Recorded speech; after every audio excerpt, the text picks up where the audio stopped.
gosh. Sulit talaga yung puyat. All I can say is that congratulations po sa Gilas Pilipinas. We won this one 95-88, not without any miracles. Talagang merong miracle talagang binigay sa atin. Justin Brownlee ang nagbuhat. But let me just tell you this. You thought wala tayong 3-point shooting. Meron. 3-point shooters work. And we scored. We won 95-88. Let's look at the stats here. Actually, yung ano natin, turnover natin, di pa rin maganda. Pero we grinded out. We grinded out. KQ, grabe si KQ. Let's look at the stats.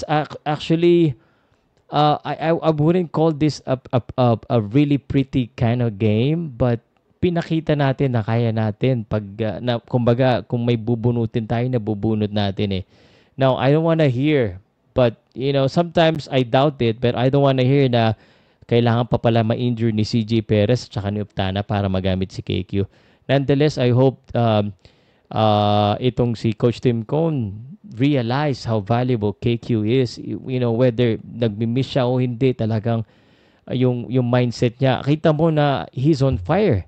And KQ, by the way, scored 17 points and he has 3 3-pointers. No, naka-8 attempts siya. May mga tira siya na mintes, but when he's open, he's gonna take it. And that's what we need. No, KQ 17 points. Dwight Ramos, not a very good game. 13 points, 5 out of 16. Nonetheless, he still scored, pero inconsistent in a way. But Justin Brownlee and AJ Edu, defensive-minded and also contributing a couple of threes. Very critical threes. Yung iba doon, yung parang last shot na, bailout shot from AJ Edu, and he sinks that, 17 points.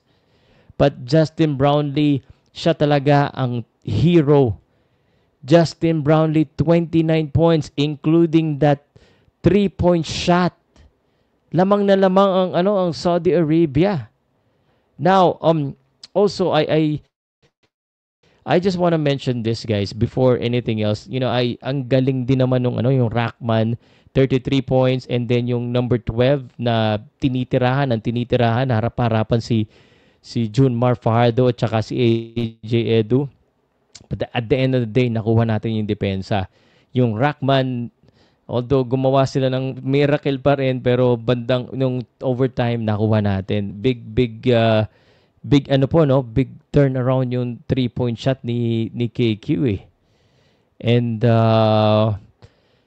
I'm just so happy na sulit talaga yung puyat. Now, what's next? What's next is this. Next is Australia. So, kailan natin makakalaban ng Australia? Let me just double check this one for you. Kung kailan. Gilas Pilipinas game. The Australia's game is, teka lang, FIBA Asia Cup. Titingnan natin yung schedule ng FIBA Asia Cup.